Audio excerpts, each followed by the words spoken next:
Good afternoon.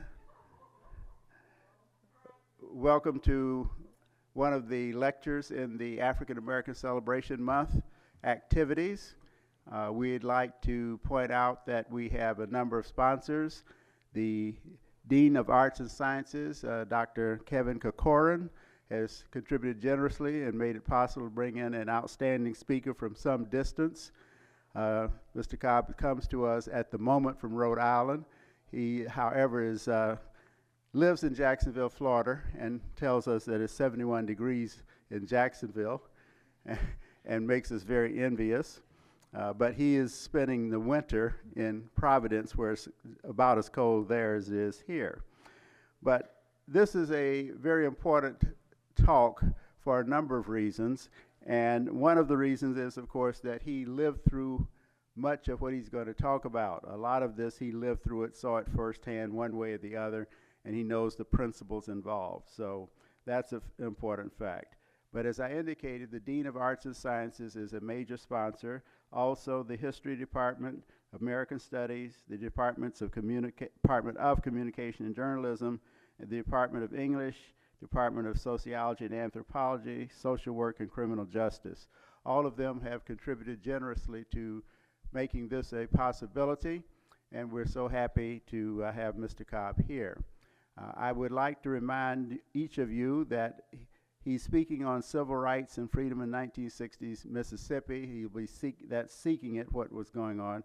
But at 3 p.m. we'll be in the Oakland room, and he'll be speaking on student activists and journalists, their roles in keeping America free. There are extra flyers on the back table that doesn't have the covering over it, if you would like a flyer. I'm Professor DeWitt Dykes of the History Department. I think some of you know me since many of you are in my classes. But we're glad to have Professor Dan Clark here also. And we're hopeful that others will come as the program gets going. At this time, we're going to ask Assistant Dean Ann Hitt to come and speak to us about, introduce Mr. Cobb, and then we'll get the program started. Dean Hitt. Thank you. Hi, everybody. Can you hear me? Okay. First off, I'd like to say I'm very pleased and honored to be able to introduce Mr. Charles E. Cobb today. Mr. Cobb, if you don't know, is an award-winning journalist.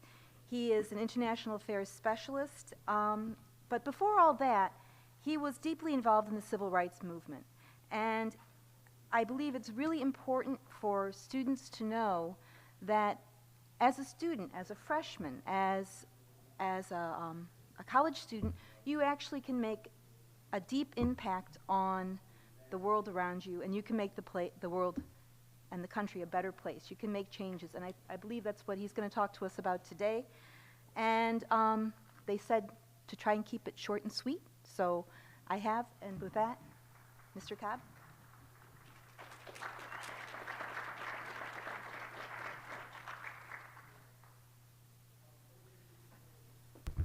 Thank you, Dean Hitt. Good afternoon, everybody. I'm going to concentrate on Mississippi, but actually, hopefully, engage you in something broader than Mississippi, wander into some other parts of the South and some other parts of the country. And I hope you see in this presentation, which focuses on 1960s Mississippi and 1960s South, threads running all through it that are relevant today and to young people. I'm going to leave room for questions to be addressed to me. So if somebody, DeWitt or Dean Hitt, can stick up their arm if I go over 40 minutes, I'll just abruptly stop. And because I do want to give you a chance to question me or challenge the assumptions that I make in this particular presentation. So, to get right into it, I want to do three things really I want to point out three things about the Southern movement that I think get overlooked in the discussion of what took place in the 1950s, and indeed what took place, I would argue, in the South in the 1950s and 1960s. The first is that the real, quote, civil rights revolution is defined by the challenges that the black community made to and within itself. And I'll get to that one easy example. As a journalist, I'm always walking around with a pocket full of stories. So having made that particular point before moving on to the other two, let me tell you a quick story about Martin Luther King and his emergence as a leader of the Montgomery, Alabama bus boycott, and following that emergence as the leader of the Montgomery, Alabama bus boycott, his emergence as a national figure in the civil rights movement, at least the Southern civil rights movement. The bus boycott in Montgomery, 1955-1956 bus boycott, was just supposed to be for one day. But it was so successful that some of the leaders thought that, well, maybe they ought to continue the bus boycott until the city gave in and desegregated the buses. So they had a meeting to discuss this immediately after that day's boycott in Martin Luther King's church. And it involved all of the leaders, black leaders in Montgomery, many of the ministers and the like. And most of those people were coming up in this discussion with excuses for why the bus boycott couldn't be continued indefinitely.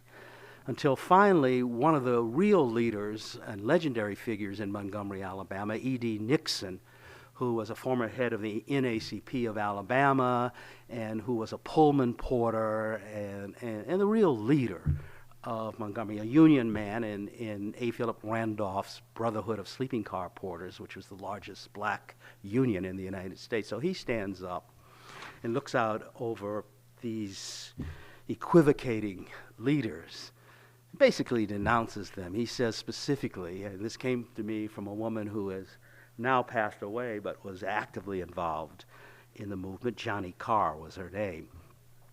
She says that E.D. Nixon looked over the audience meeting here and he says, "You people been eating these women's fried chicken long enough." And he started out that way because it's the women who were mostly affected by the discrimination on the buses, because they're the ones going from one side of town to the other. They're the maids, they're the cooks, they're the babysitters. So he says, you people, because this audience was almost all male, been eating these women's fried chickens long enough. Now it's time for you to get up off your behind and do something for them.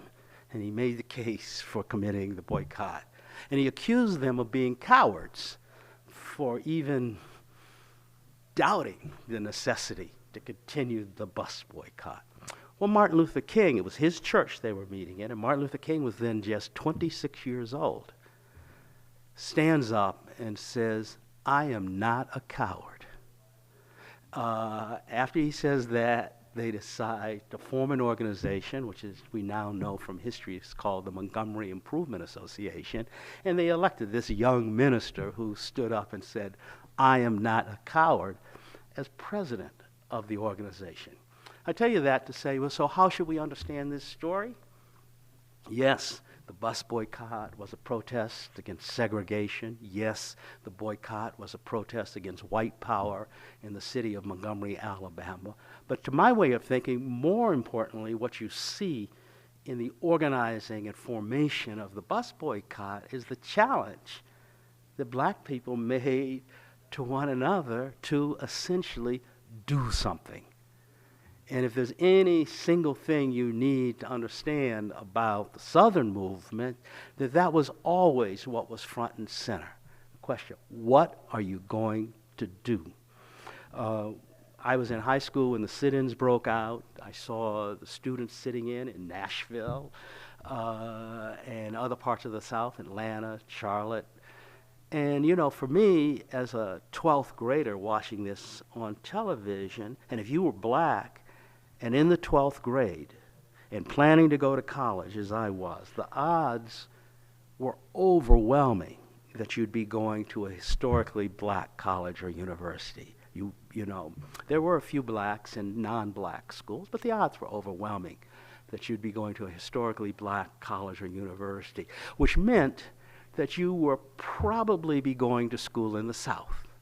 There are only 2 or 3 black schools, colleges, HBCUs that exist above the Mason and Dixon line. Wilberforce out in Ohio, Central State out in Ohio, Lincoln in Pennsylvania, but by and large, black colleges and universities are in the South, which meant that you were going to be confronted with what you're seeing on television, that people like Diane Nash or John Lewis or Julian Bond and others who are active student leaders, and therefore the question that's coming across to you on the television screen is, what are you going to do when you get there?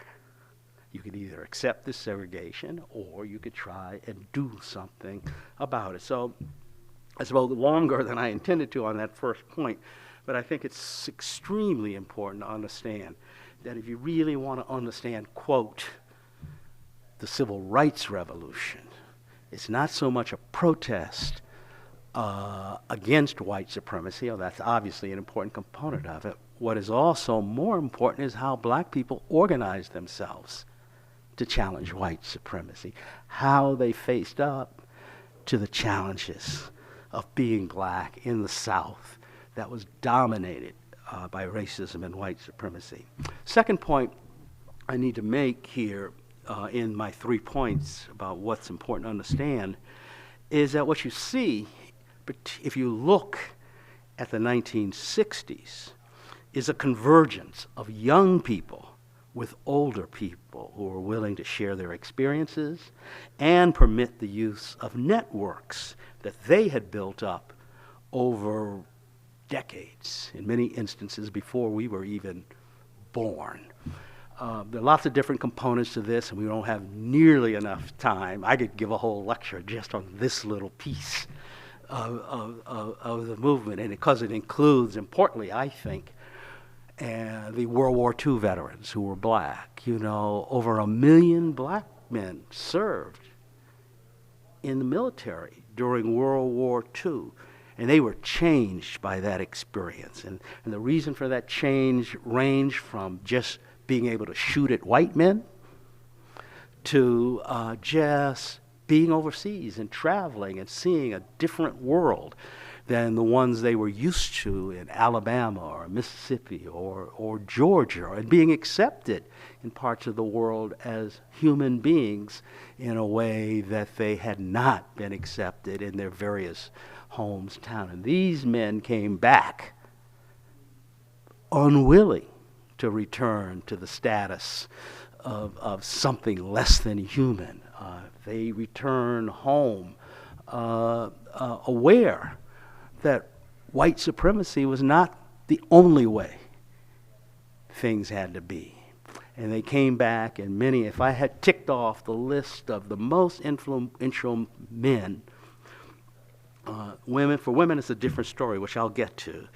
But if I had to tick off a list of the most influential men I encountered or supported me in Mississippi, which is where I spent most of my time in the South, from 1962 and 1967. I was a field secretary for the Student Nonviolent Coordinating Committee up in the Mississippi Delta, which is the cotton country of Mississippi. When I tick off these men, they are overwhelmingly were World War II veterans, with 1 or 2 exceptions, and they were older. They were World War I veterans. But these were tough guys. I have a book, commercial here. I have a book coming out in June called This Nonviolent Stuff Will Get You Killed. And a lot of that book is formed around the role that World War II and World War I veterans played in the Southern freedom movement.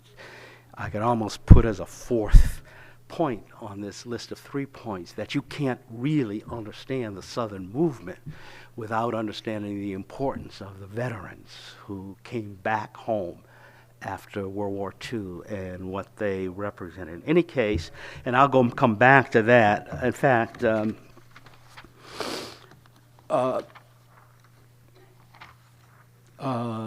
let me finish my list, though. The third point I want to make, which is absolutely critical in understanding the Southern movement as it emerged in the 1960s, is that what you see if you look at it is that people who were often uneducated or barely educated and who were usually spoken for by others, either sympathetically or with hostility, found their own voices and began speaking for themselves in ways that they could not be ignored. You know, it's one thing if I'm from Washington, D.C., it's one thing for me to be in Mississippi saying, well, I think black people are unhappy with discrimination and white supremacy, or I think black people want to register and vote. It's one thing for me to say that.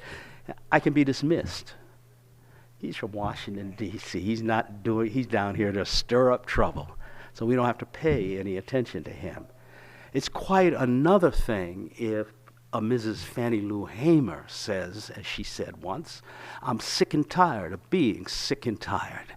That's a voice with far more legitimacy in terms of the particular situation of black people in Mississippi or the South than Charlie Cobb from Washington, D.C., who's 19 years old.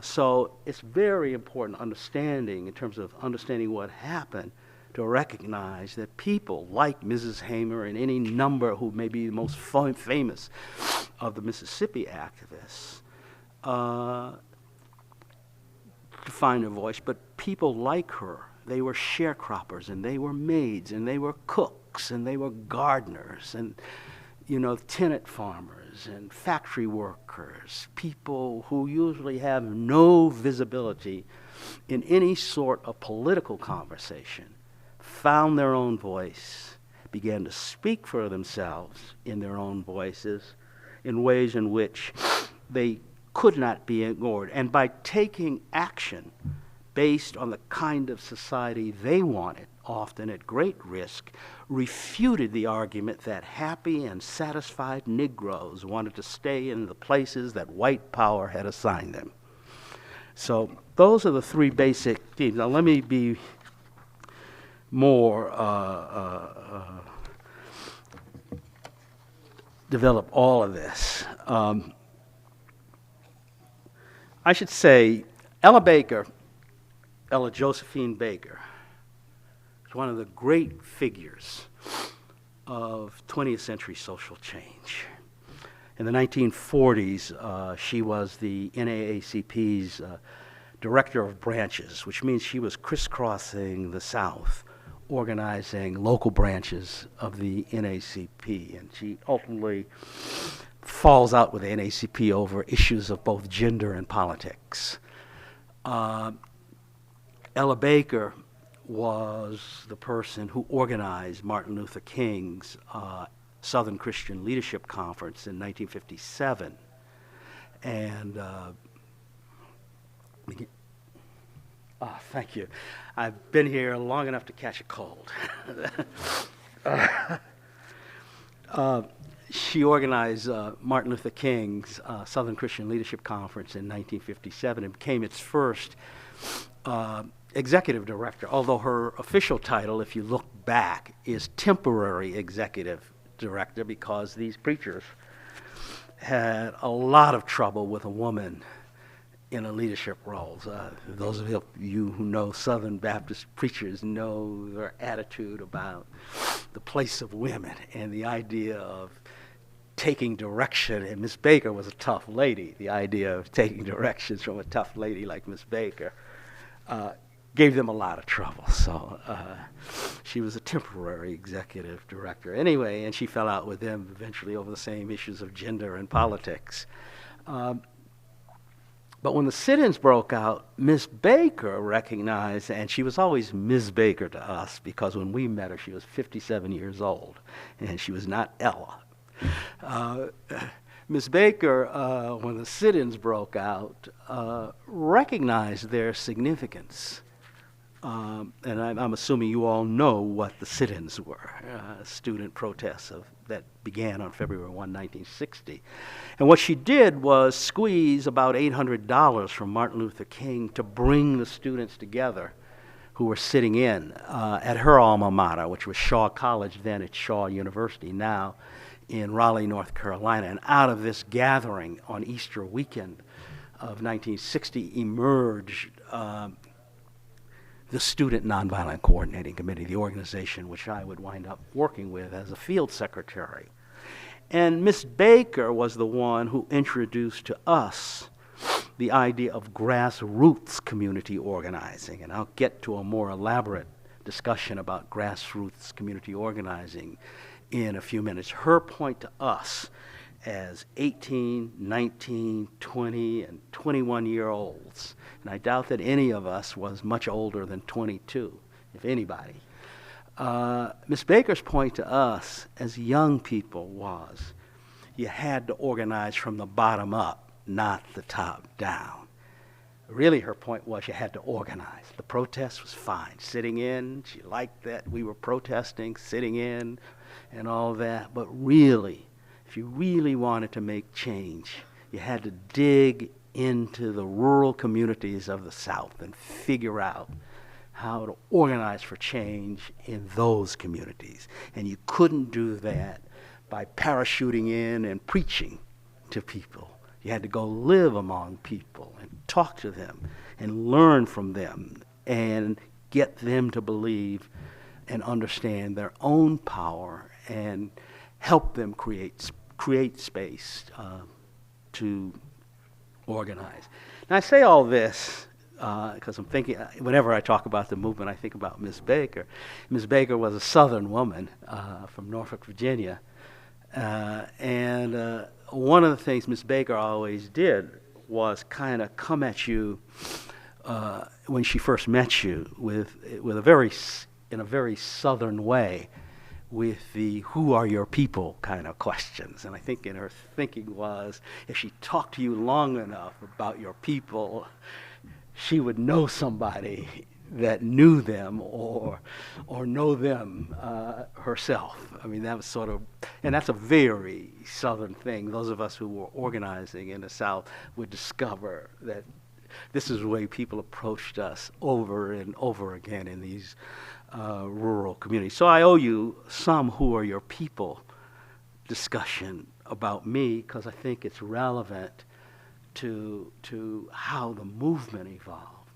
As I think I said, I was a sit-in student as a Howard University student, and I had no intention of being a SNCC field secretary.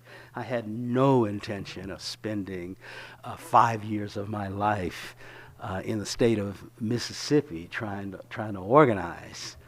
But because I was a sit-in student, CORE, the Congress of Racial Equality, invited me to a workshop in Houston, Texas for sort of young activist leaders or something like that. They were going to flesh out our understanding. So in those days, you didn't fly to Houston, you took the bus. And they gave me money for a bus ticket from Washington, D.C. to Houston, Texas, and I got on the Greyhound. And you can do this when you're 19. I said, well, it's a chance to see all of the South. And I bought this ticket, Washington, Virginia, the Carolinas, Georgia, Alabama, Mississippi, Louisiana, and on into Texas. But I got off the bus in Jackson, Mississippi. Why? Because the students there were sitting in. And you know, for my generation of black people, Mississippi was the worst place in the universe for a black person. It was where Emmett Till was so brutally, Emmett Till, who was murdered at 14 years of age, completely defined our image of Mississippi, which was reinforced by our parents and grandparents who had horrible things to say about Mississippi and events in Mississippi long before we were born. It was as if like Well, Bob Moses was SNCC's project director in Mississippi. Bob used to say, when you're in Mississippi, the rest of America doesn't seem real. And when you're in the rest of America, Mississippi doesn't seem real. Well, all of my experiences confirm the accuracy of Bob's comment. But I got off the bus because I wanted to meet these students who were sitting in the place that I consider the worst place on earth for black people. It was one thing for me to be sitting in Virginia or Maryland as a Howard University student. It's quite another thing, I thought, to be sitting in Mississippi. So I thought, well, maybe they have some kind of gene that makes them different. And I needed to go meet them and talk to them and find out what made them up. And I was explaining to these students that I was just passing through on the way to a workshop for civil rights that was going to take place in Houston, Texas. And I was in their headquarters. And one of these students who would eventually become the chairman of the Mississippi Freedom Democratic Party, which I'll talk about in a few minutes, but then was a Tougaloo College student, Lawrence Guillot, stood up and hovered over me. And Guillot, as we always called him, was a big guy, 6 feet, maybe a couple 100 pounds, and he just kind of leans over me, looks at me, and says, with complete disdain in his voice, "So, you're going to Texas to talk about civil rights, are you? Well, what's the point of that when you're standing right here in Mississippi?" And then another one of these students chimed in. He said, "Yeah," a guy named Jesse Harris. He said, "Yeah, you're in the war zone here." And I got the message. It was like a challenge. If you're serious, and they were just getting ready to begin their project in the Mississippi Delta, then the message was, without being stated any more directly than that, was, well, if you're serious, you'll stay here in Mississippi and work with us. If you're not serious, you'll go off somewhere and chatter about civil rights. And that, as far as we're concerned, is useless. As a consequence, I wound up staying in Mississippi. You know, it was summertime, so I didn't have classes. And I said, well, I can stay for the rest of the summer. No problem. And then when the summer ended, I realized there's no way, you know, once you begin doing something like this, you can't just abruptly say, because people's lives are at risk, you can't abruptly say, well, my semester starts. I got to go back to school. Because the biggest fear people had was that you would start something, they would join you, they'd get into trouble, and the option you had that they didn't have was leaving. So when the fall came, I recognized that much, although I didn't know very much, and stayed. I said, I can stay for another year, maybe. Well, as it turned out, I wound up staying for 5 years, almost 5 years before I felt comfortable leaving Mississippi. So I tell you this partly as a nod to Ella Baker, so you'll know some of the who are your people stories, which are really who are you. Now,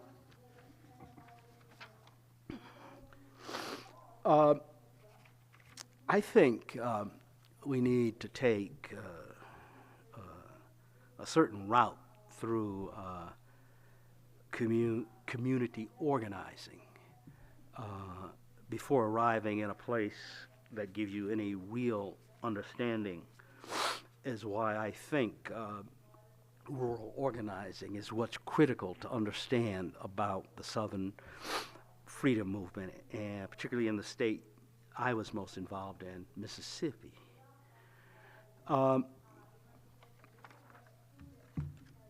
real vicious racial oppression that once completely defined the state gives a special kind of clarity to any discussion of race and the use of force and violence to deny people, black people, full citizenship.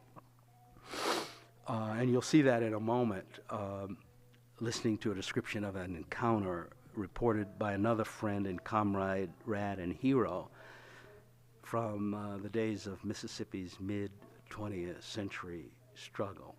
And I want to say before proceeding into that, I think it was the rural organizing in the South, and particularly the rural organizing in Mississippi, that changed the nation. The America that you live in today is quite different than the America I lived in the 1960s, particularly the early 1960s, precisely because of what happened in rural communities across the South. And friends of mine in Alabama will say, here goes Charlie getting ready to get off into his Mississippi thing and not pay enough attention to us in Southwest Georgia or Alabama or Louisiana.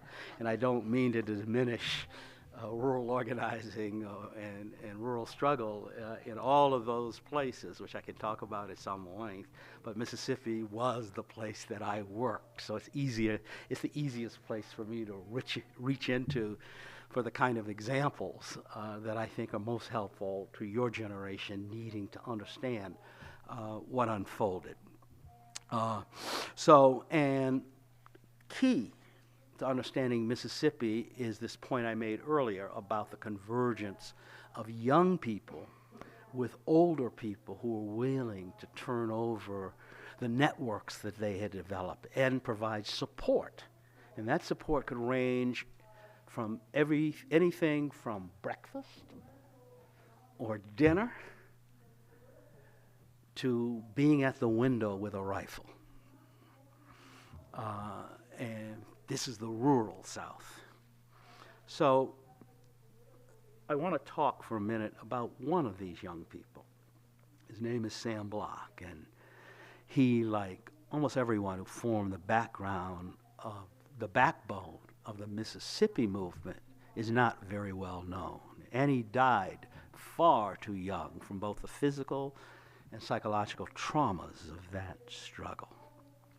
But I want to read to you something Sam wrote in a field report in 1962, describing the early days of his efforts to organize around voter registration in the Mississippi Delta.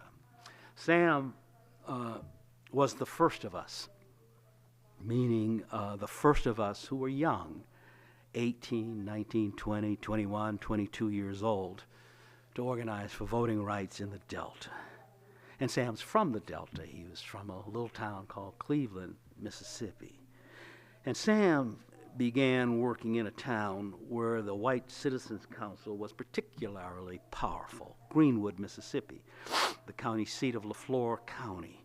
And Greenwood and the rest of the county, like most other Delta counties and towns, was 2/3 black. And like the rest of the Delta, only a handful of those black people were registered to vote.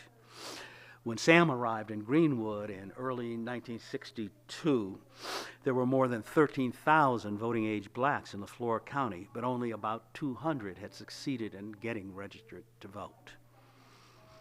But I want to pick up Sam's report, and I have to warn you in advance that the N-word, as we now say in polite company, is used here.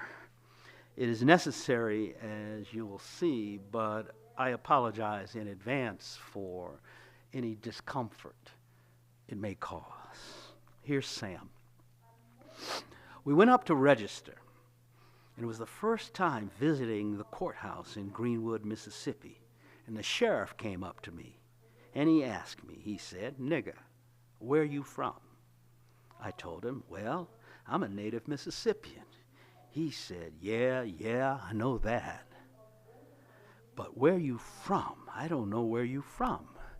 I said, "Well, from around some counties." He said, "Well, I know that too. But I know you ain't from here, 'cause I know every nigga and his mammy." I said, "You know all the niggas. Do you know any colored people?" He got angry. He spat in my face and he walked away. Then he came back and turned around and told me, "I don't want to see you in town anymore. The best thing you better do is pack your clothes and get out and don't never come back no more. I said, well, Sheriff, if you don't want to see me here, I think the best thing for you to do is pack your clothes and leave. Get out of town, because I'm here to stay. I came here to do a job, and this is my intention. I'm going to do this job. This is the 21-year-old Sam Block in Greenwood, Mississippi, and it actually tells you everything you need to know about how change unfolded in Mississippi. Sam's willingness to go toe-to-toe with the sheriff, and believe me, in these little towns, and Greenwood is, by Mississippi standards, was a city, fairly big city. I mean, it had almost 30,000 people in it. Believe me, that confrontation on the courthouse steps sped through the black community of Greenwood like wildfire. Do you know what Sam Block said to the sheriff on the steps of the county courthouse? It didn't result in any dramatic increase in the number of black people trying to register to vote by going down to the county courthouse and walking into the circuit clerk's office and asking for the registration form. But it did sort of change the climate inside the black community. These people are serious. These people are tough. These people aren't afraid of the sheriff. And that, whatever people do or don't do, the climate is measurably, noticeably changed. And I would go as far as to say that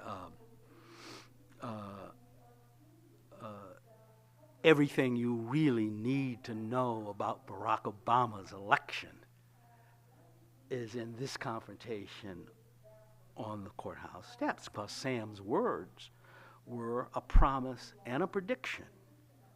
And we joined him in the Delta, and like Sam, stayed to do the job. We were committed to doing the job, and in doing the job, broke the back of apartheid in Mississippi. And that outcome did not just affect Mississippi. The job we did resulted in changing forever the rules of the National Democratic Party, and was the groundwork that prepared the way for the Obama presidency, basically in fighting for the right to vote and winning. The door was open to the possibility of winning any elected office, even the highest in the land.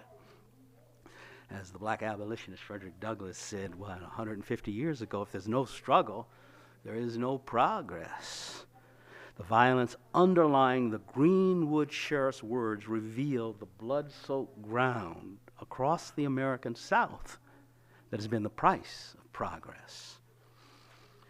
But there's still some important questions to answer in trying to grasp the significance of Sam's courthouse encounter with the sheriff. Who was Sam Block? How did he get to Greenwood?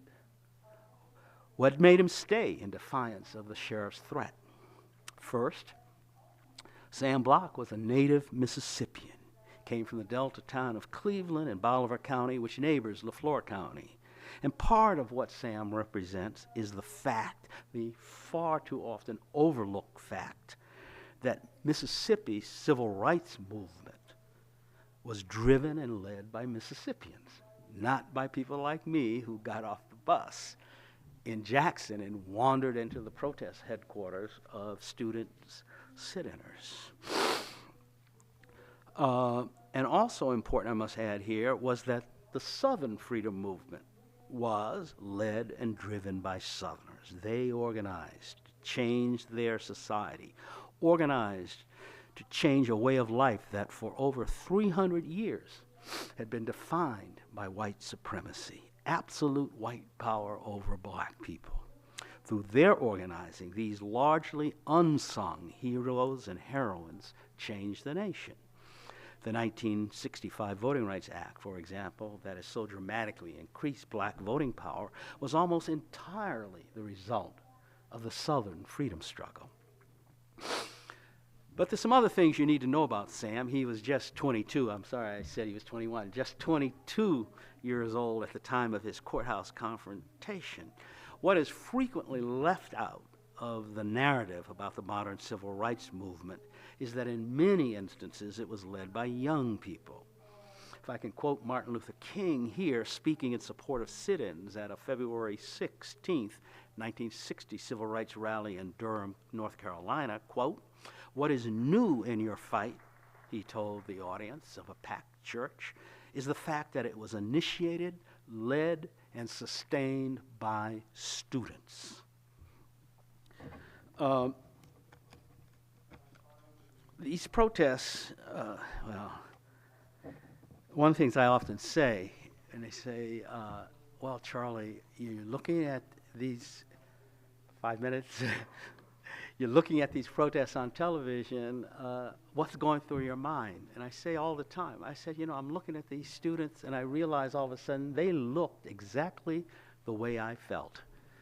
And it was impossible not to join them. If you ask anybody my age now who became a part of SNCC or CORE, they will say much the same thing. I want to say very quickly as time runs out that Sam Block was also one of Amzie Moore's people. That's who sent him via SNCC to Greenwood, Mississippi. Amzie was a World War II veteran.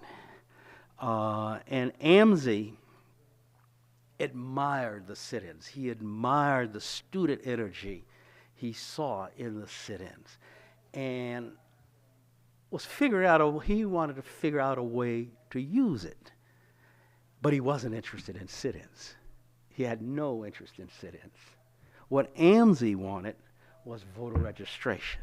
What Amzie wanted was what we can say comfortably now, but far less comfortably 4 decades ago. What Amzie wanted was black power in the Delta. That's what he wanted. And he saw that he could use that student energy to get it. He was the one who put voter registration on SNCC's table. He went to SNCC's second conference and said, what you all need to do is voter registration. Yeah, you can sit in, you can freedom ride, you can do all that. But what we really need in the rural Black Belt South is voter registration. You can get rid of these sheriffs and these county commissioners and these boards of supervisors that really... Now, and as we began working in the Delta, it was Amzie's house that was our center, a place of scrambled eggs and dinner and a place on the floor to sleep if you needed to, and most importantly, he had a telephone. Now, it was Ella Baker who introduced us to Amzie. Bob Moses was traveling, recruiting people from the Deep South to attend that second conference of SNCC, and one of the names Miss Baker gave him was Amzie Moore's name. And Bob says he had never thought about voter registration before Amzie started talking to him about it. He said he had learned in school, he went to school in the 1950s, what he had learned in school was about the denial of the right to vote behind the Iron Curtain in Europe. It had never occurred to him that there was a cotton curtain in the American South denying people to vote, the right to vote, until Amzie started to put it in his table. And I'm going to skip a whole lot of things I'd like to talk to you about, and maybe I'll work them into question. I want to conclude by saying, with one final point, in the United States today, with civil rights and civil liberties under assault in the name of national security, the most important lesson of the civil rights movement is still relevant. You have to make a demand for the kind of society you want to live in, especially if you want to live in a free society. As we used to say, freedom is not free. So consider these words, which can serve as a theme for today's struggle as much as they served as the founding principles of the United States in 1787. We, the people of these United States, in order to form a more perfect union, establish justice, secure domestic tranquility, provide for the common defense, promote the general welfare, and secure the blessings of liberties to ourselves and our posterity, do ordain and established this Constitution for the United States of America.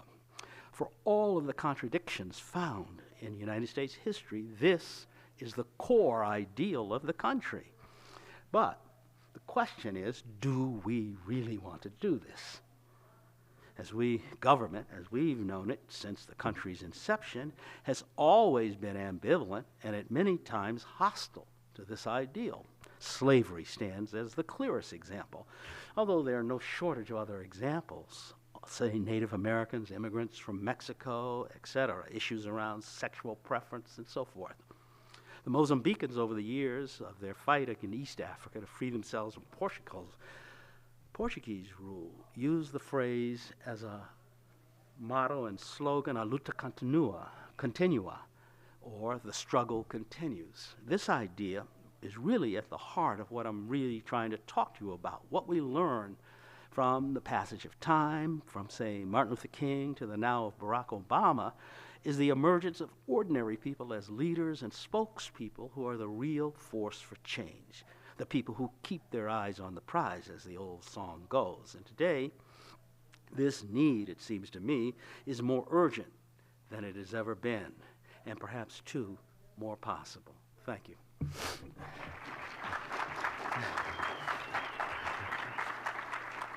And I can take questions or denunciation, either.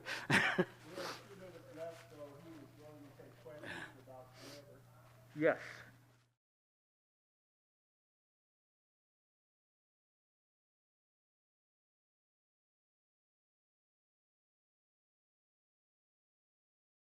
Well, they were sort of, it's interesting, the whole parent thing and students is very interesting. And it's sort of different for me than other, say, Southern students.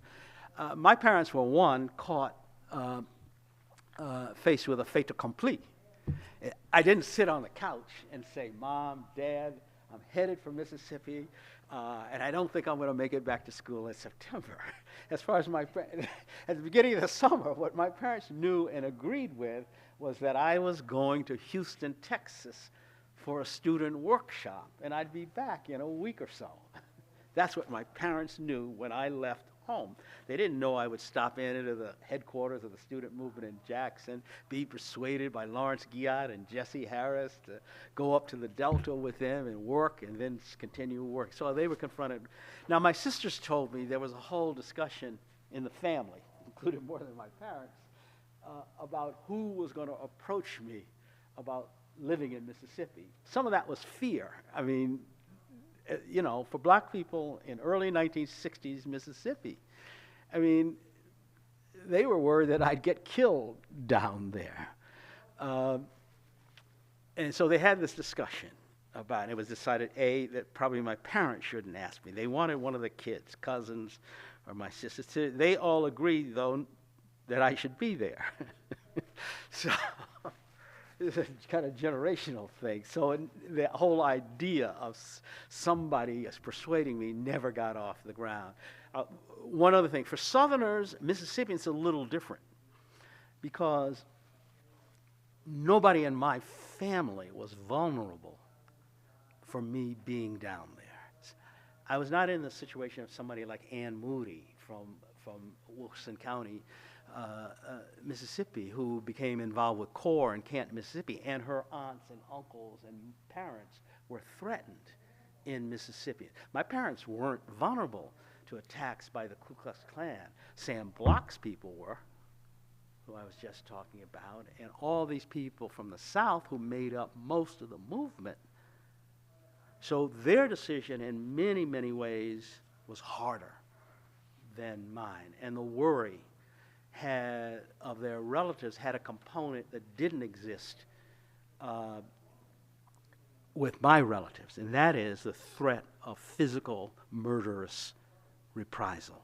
And that's a basic distinction between parents. There are other nuances in this. It's a whole fascinating thing. A lot of us sit around and talk about it sometimes. Yes.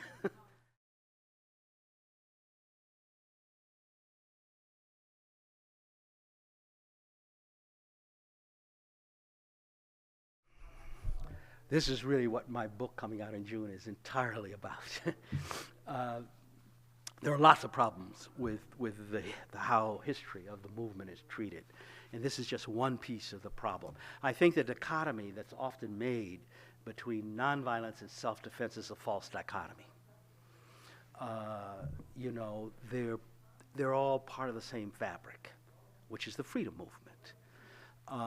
And to attempt to impose this kind of dichotomy on the kinds of decisions that were made by the movement won't get you anywhere.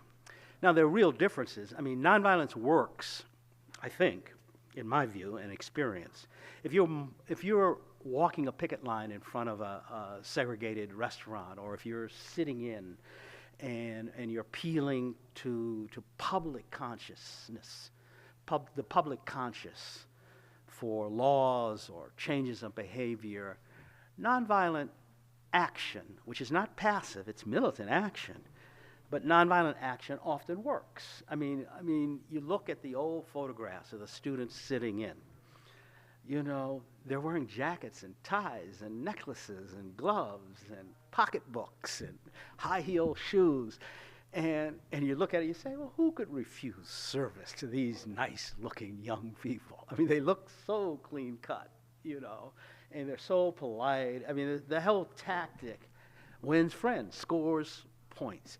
And if it comes to violence, the violence is directed at those who are sitting in or walking a picket. I was talking to Julian Bond about this not too long ago, before the book, and Julian said, you know, I asked him, I said, well, how much training did you have in nonviolence before you all decided to sit in and picket? And Julian said, well, we sort of read about Martin Luther King in the newspaper, and we saw the Greensboro students in it, so we said, okay, so you go sit in and walk a picket line, and if somebody hits you, you don't hit back. And that was it, he said. And he went on to say, and if you can't do that, then you don't sit in and don't walk the picket line. That was the sum total, he said, of their understanding of nonviolence. It becomes different in rural areas. The question of nonviolence actually gets moved. Part of that is cultural. In the rural South, guns are as common as dungarees. Doesn't matter, white, black, people have guns. And you're not going to persuade. The question of not having a gun is not going to come up at all.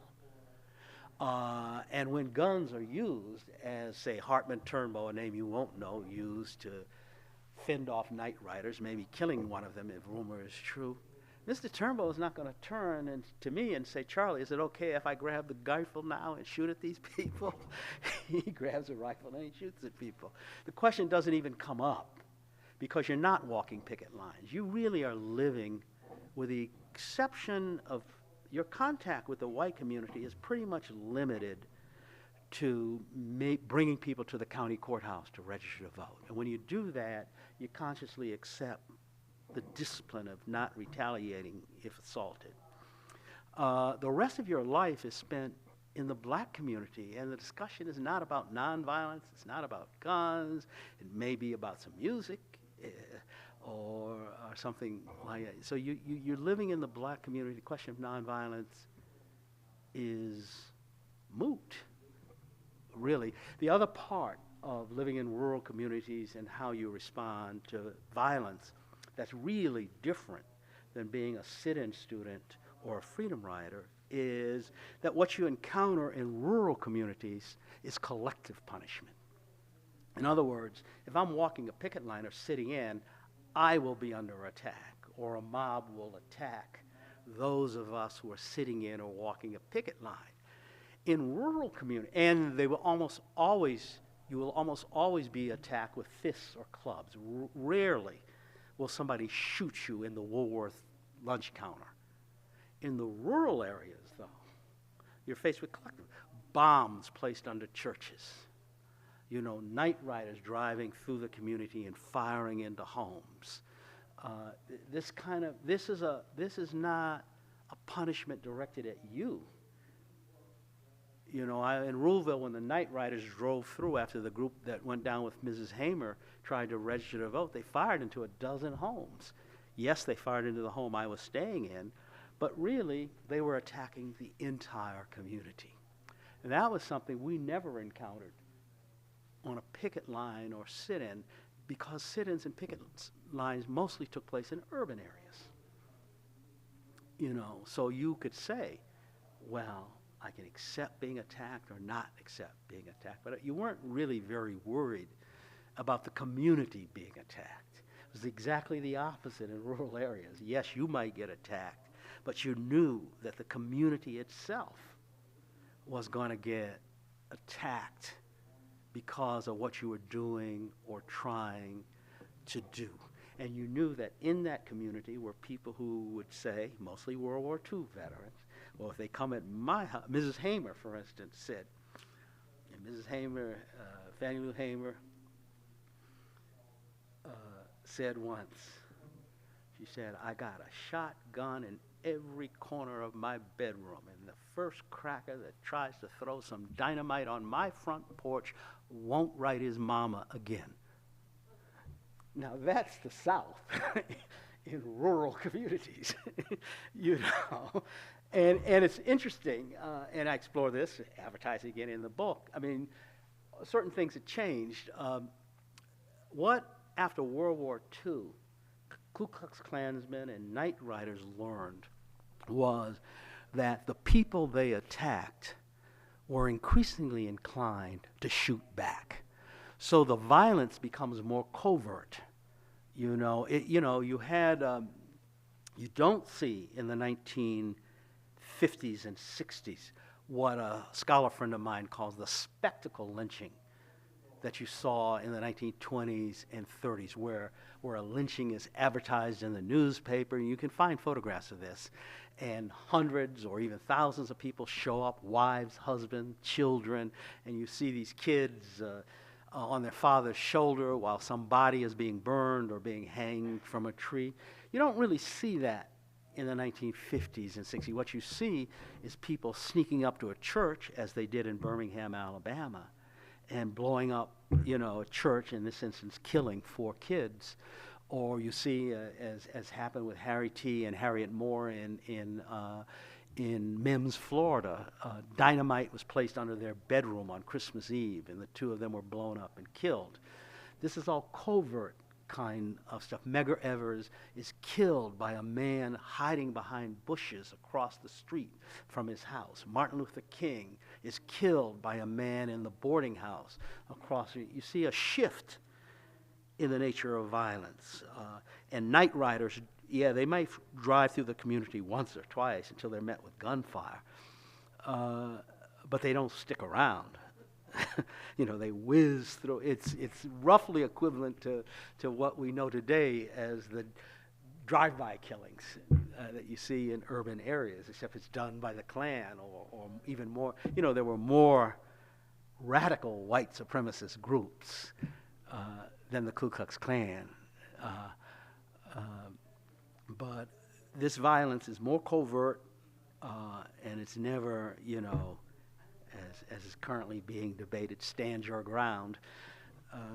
It's quick, you know, and it's rural. It's rural, you know, and that the whole question of nonviolence just doesn't come up. I mean, where are you going to sit in a little town like Ruleville? Maybe the bathroom at the gas station, but you could mount a picket line there, but you just don't have the same dynamic in the rural South that you have in urban areas. More questions? Yes.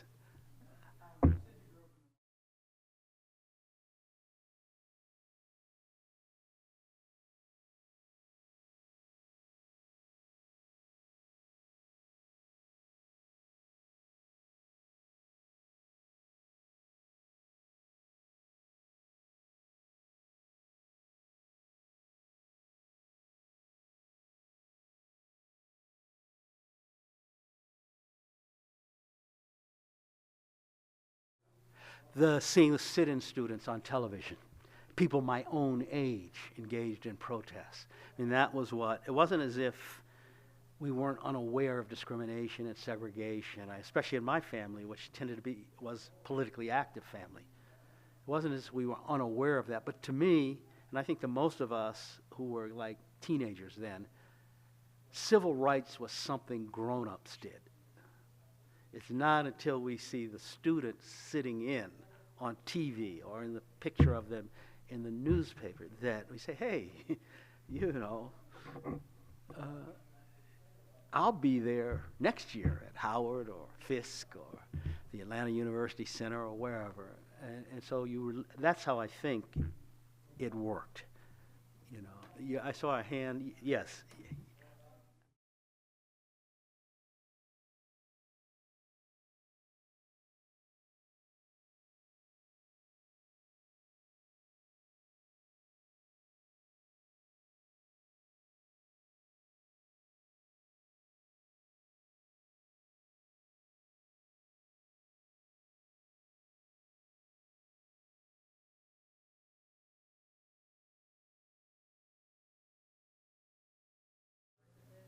I think if he hadn't been killed, the current was irreversible. So we would have been caught up in it. You know, the winds of history were at our back, so to speak. But Emmett Till, a lot of us consider ourselves, if we would describe ourselves as members of the Emmett Till generation. Emmett Till, far and away, was the most traumatic and dramatic incident that we felt of. He was our age or near our age, 14 years old. Jet Magazine, the premier black news weekly, ran a double truck spread or two-page spread of his body, all bloated and ugly, because the mother, Elizabeth Mosley Till, wanted the world to see what had happened to her son. And I can remember us standing on the corner, and I was in high school in Springfield, Massachusetts. And I can remember us, me and all my partners and I, looking at this picture of Emmett Till, and it stayed with us. And the same thing, later on I find out people my age in Mississippi have had the same reaction as we did up north. And that murder, I would argue, far and away, of all the things that unfolded in the 1950s, including the 54 Supreme Court decision, including the desegregation of Central High School in Little Rock, Arkansas, more than any single thing in the 1950s, if you were 14, 15, or 13 years old, had the biggest impact on us and shaped our whole notion of what Mississippi was. Yeah. Any more questions? Yes.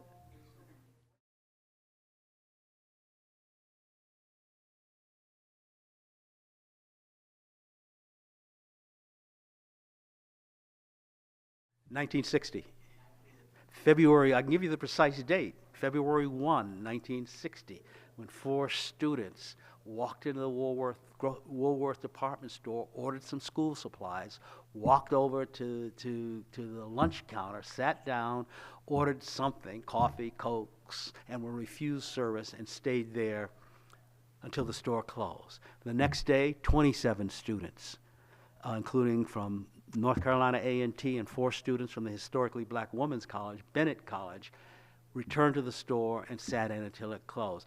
The next day, 63 students, still from Greensboro, returned and occupied every seat at the lunch counter. And then that Saturday, now known as Black Saturday, almost the entire campuses of A&T and Bennett College went downtown and either picketed or sat in Greensboro. Far and away, for insofar as the student movement are concerned, that week was the week. There had been sit-ins before, 57 I can think of, in Monroe, North Carolina, Durham, North Carolina. But that week, starting with February 1, is the critical week out of which emerged the student movement that rejuvenated core of the Congress for Racial Equality and led to the creation of SNCC, the Student Nonviolent Coordinating Committee.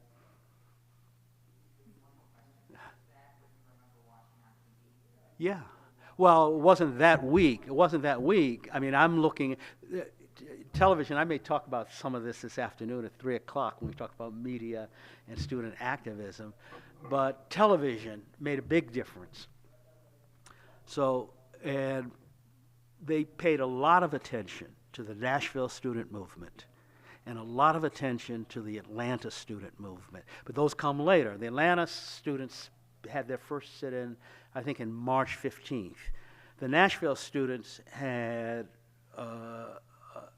their sit-ins about a week after the Greensboro students. They actually had been planning for sit-ins ahead of the Greensboro students, because the Greensboro students just sort of, the four who sat in, just sort of, hey, let's just go down there and sit in, because one of the students had been refused service returning home from Christmas break, and they were talking about it in the dorm room.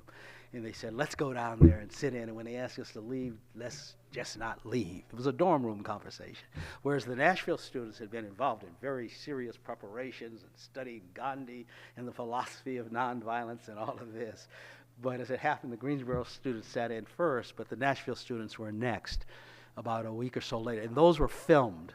A lot of those protests we saw on television. This is where we first heard names like Diane Nash, a leader of the Nashville student movement, John Lewis, a leader of the Nashville student movement, James Bevel. I mean, these names, this is where we first heard the names Marion Wright in Atlanta, or Julian Bond as leaders of the Atlanta student movement. And they filmed periodically other groups, but these two movements in particular commanded television attention, and television was, along with photographs in the newspaper, was hit or miss how the newspapers covered it. If you didn't get kind of the New York Times or the Washington Post, you really didn't see very much in the newspapers about the sit-ins.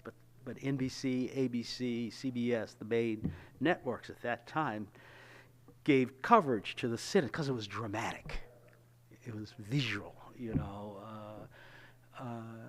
and that's how it reached. And the other important group of newspapers that covered this, which I will again talk about this afternoon, would be the black newspapers. You know, and a lot of us, Julian tells the story of how Lonnie King, the chairman of the Atlanta student movement, before they began sitting in, they were in a student hangout, and he says, and Lonnie came in with a copy of the Atlanta Daily World, which was the black newspaper in Atlanta, and the headline, Julian says, I think read, Greensboro students sit in for third day. And Lonnie, he says, raised up the newspaper and said, why don't we do this here? And Julian says, he said, well, I guess somebody will do it here. And Lonnie says, well, why don't we do it?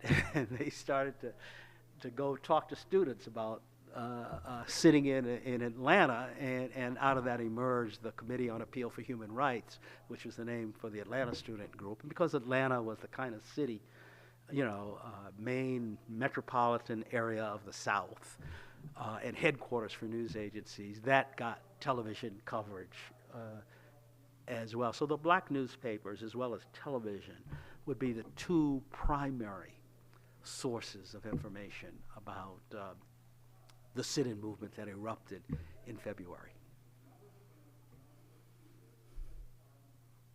Is that it? Silence? Yes.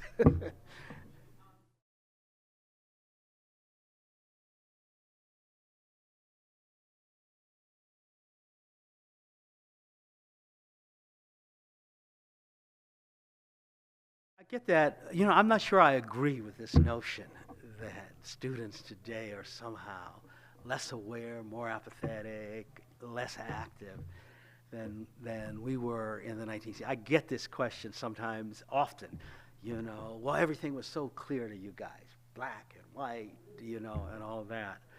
But people forget, it wasn't as if the entire campuses were rising up. They were relatively small groups. I think about the group on our campus, NAG, the Nonviolent Action Group.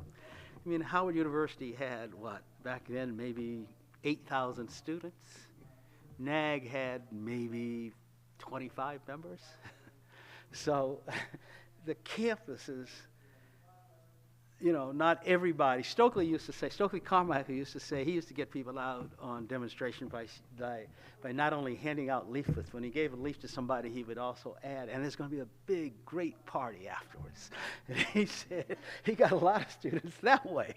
So, you know, but when I look around today, I mean, I think, in fact, there's more student activism today, the year 2014, than I remember there being in the 1960s. I'm thinking of groups like Moral Mondays in North Carolina, which are protesting regularly and engaging in acts of civil disobedience around the efforts of the legislature to restrict voting rights and other kinds of issues, social issues.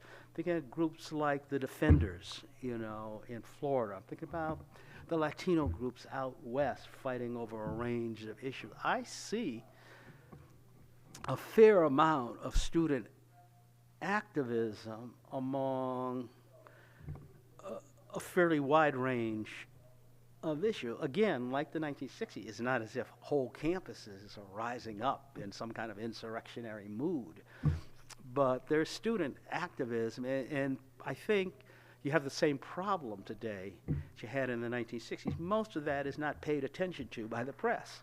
So you don't know what students over here are doing. I mean, you know, how many people do you think really outside of Durham, Raleigh area know about Moral Mondays in North Carolina? They had, during the commemoration of the March on Washington, you know, they had all these speakers, but no young people. They were all old people speaking. You didn't have young people up there, and there were some that sought to speak, to talk about what they were doing, but they weren't invited to the platform. It's roughly comparable to the 1963 March on Washington, where no woman was permitted to speak.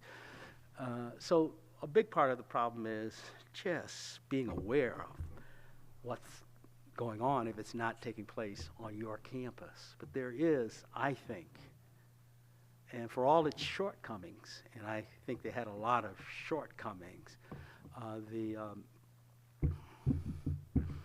why am I drawing a blank on the name? Occupy movement.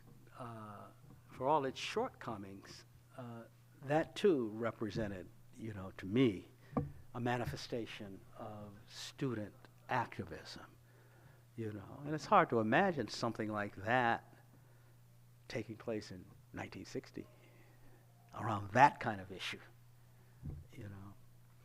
So I know that's an unsatisfactory answer, but that's my answer. Well, thank you.